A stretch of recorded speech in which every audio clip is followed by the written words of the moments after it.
Здорово, как это группа? Дома загорелся? Ой. По-долу трябва да се държиш, много газно да бъде. Все, мы расходим. Няма да. Какво?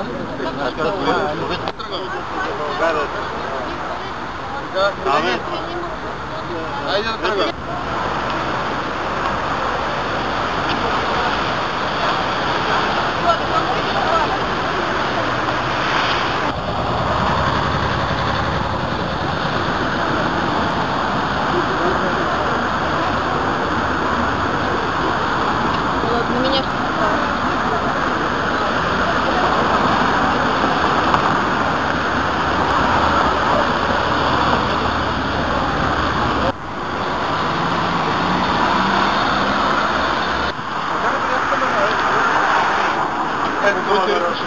На меня что попало? Тези моменти в българската история са много и за съжаление Ньойския договор, съдбата на България след Първата световна война е много жестока. Лично аз смятам, че най-лошият резултат исторически, геостратегически, геоекономически е загубата на излаза на Бяло море.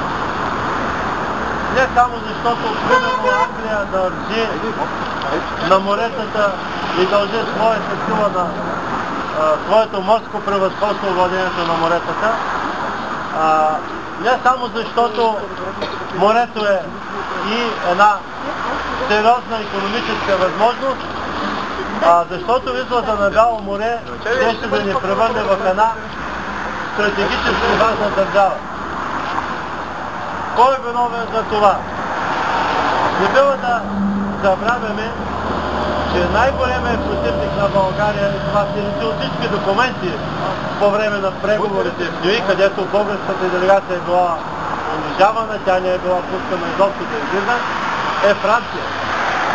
Докато във всички останали случаи най-силно на българското величие, свобода, достоинство, сила се е протестала Англия, не бива да забравяме, че Ньойския договор е резултат на френската подлост, псевдокуртуазия, защото тя искала да наложи тук своите интереси, съюзавайки се с Румъния на първо място и след това с Турция на тези наши това неща все още не съществуваща Югославия.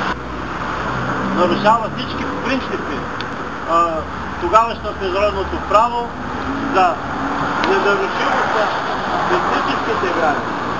Тя, освен това, иска не случайно в Нюи става равенство, значи част от френската интелигенция е възприемала Ньойския договор като едно отмъщение за победата на българската армия на Коян над Балдуин. Не цялата, но не и малка, значителна част.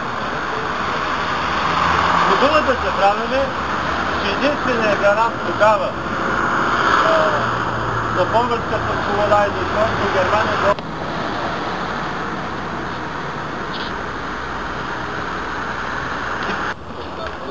Айде да фани статива, бе.